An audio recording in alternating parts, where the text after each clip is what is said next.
Hello 8th graders, welcome to our Tuesday, my dog's already for the experiment, Tuesday, May 5th video.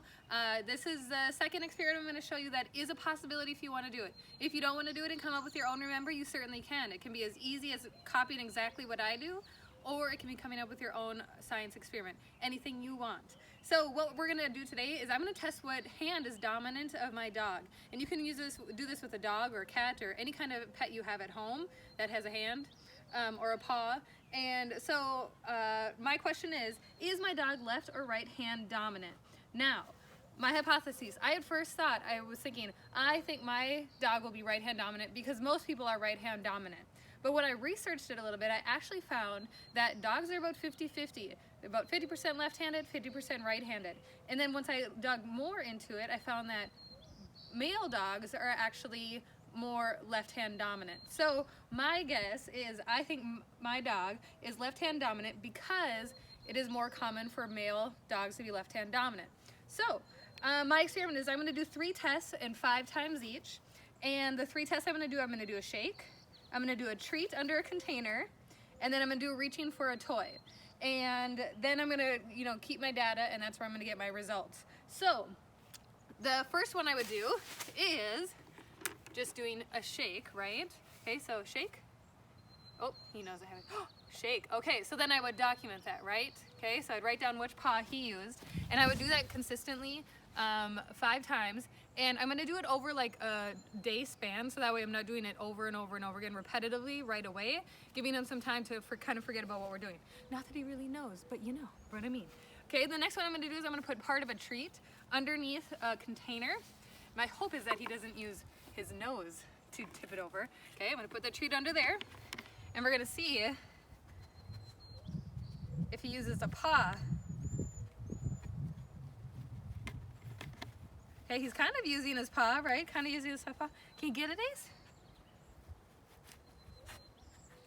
And they say that you can kind of look and see like which paw they're using to hold something. So not necessarily tipping the container, but give him a little sniff of what's under there. Oh. Did he get it? Mm-hmm. Oh, he got it. Okay, so I would count that one as his left paw since he did use his left paw a little bit to grab the container.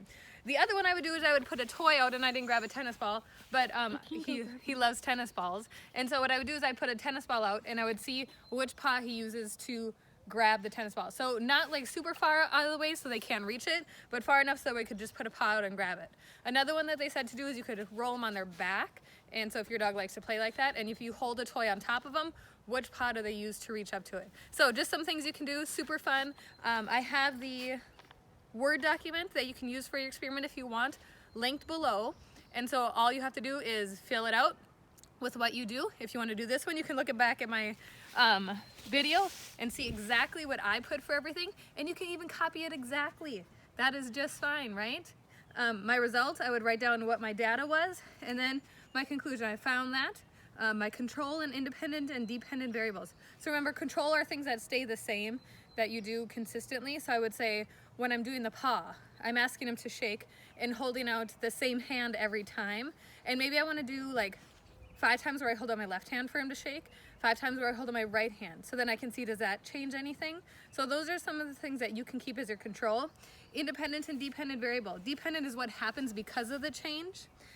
So this is where I could say, if I do my right hand and left hand for shaking, is there a dependent variable? Is there something that changes because of the hand I'm using? And then my independent variable would be things that stay the same.